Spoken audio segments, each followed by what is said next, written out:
นี่แค่คอมเมนต์เลยกลาวัสมาแล้วครัวคือให้ไหนอีบ้าหรอจะรู้ทะเลบอกก็คนนี่ฮะจะรู้ทะเลบอกก็นี่ที่ชีวิตแต่ผมเพิ่งโอนก่อน ทะเลบอกก็นี่ตั้งแต่จ้ามาจ้าละเลยเนี่ยเอาไว้ที่สอบสมัครเบลล่าเนี่ยให้มาเตะเตะแล้วได้เลยประกอบท่านนี่เราเอาไว้จะทำมาจิเลยไปนะแล้วก็เอาไว้จอดดูเลยดูบัวนะตัวจะบ้านเลยเป็นเรื่องเตะทะเลปากอุบาโกล่า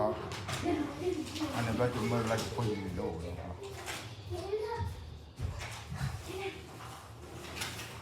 ท่านกันเนี่ยให้ดูว่าที่เขาก็เเนี่ยนะ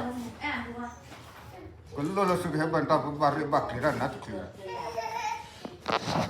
บ้าเราบ้าก็บ้าที่นั่นเห็นบ้าได้สุขุสุนาเลยบ้านเลยบักเลยไปเลยบารีบักเลยตามมุดาโอระแต่ยาเนี่ยเราเตะจุดพี่จุดเนี่ยก็มาเตะปักยอมว่าตอนนี้ไม่ปักยาขึ้นเลยว่าก็มาเกิดแล้วก็ละว่าขึ้นเลยนี่ละตัวละสุขุอะไรเอาว่าสิทธิอะข้อมา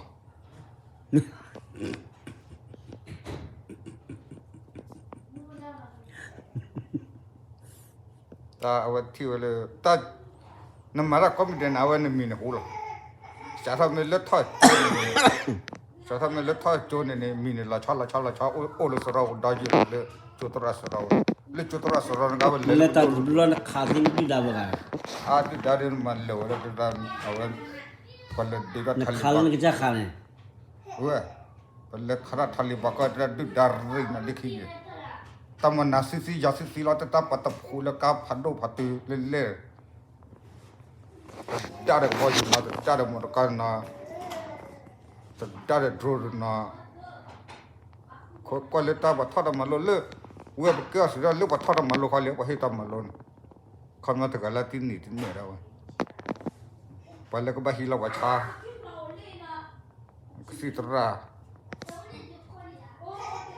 พอแล้วก็บัดทอดมันยันเนี่ยถึงไม่เล่นบัดทอดบัดเขาบุบราว่าคำนั้นตลกนั่นเลยก็บ่อยู่ไหนก็บ่อยู่ปะก้าปะก็บ่มั้งก็บ่ปะเนี่ยก็บ่เล็กทีละนี่ปะดิมันเด็กมาที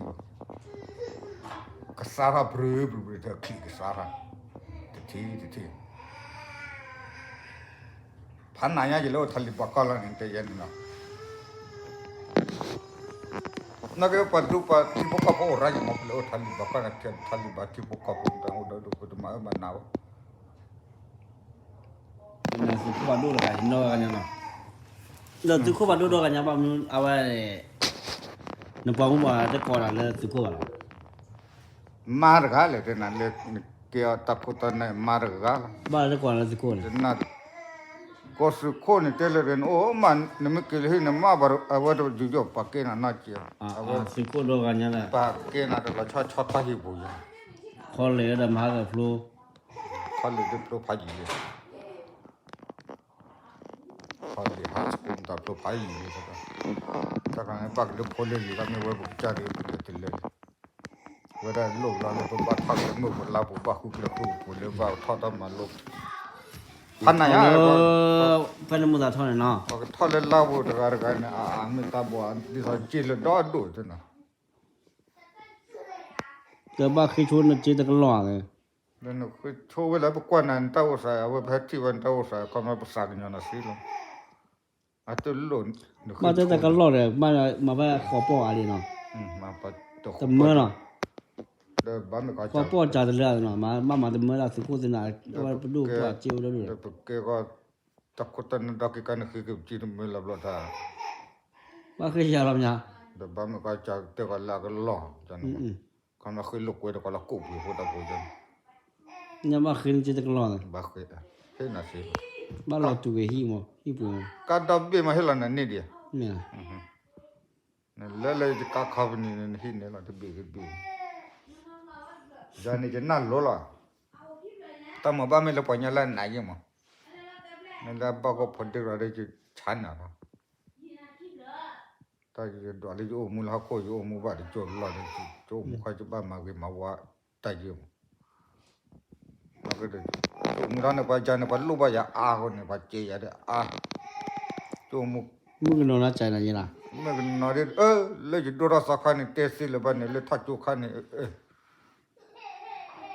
ไม่อ่ะ เดี๋ยวจะมาก็ได้ฟุตบอลเลยเนี่ยฟุตบอลผมมาจะกรอเลยว่าเดี๋ยวนะ มึงนอนรู้เพื่อนนะยัง ลูกฟุตบอลเนี่ยพอดแก่เลยว่าเดี๋ยวนะเฮ้ย อารุณน้ำมูนะยัง ลูกน้ำมูโอ้เว้ยก็เราว่าไม่ได้ว่าพูดแต่พูดว่าที่ดูว่าพูดแต่พูดบ้ากัน มึงเจ้ายี่ล่ะมั้ย อ่ะเดินวัด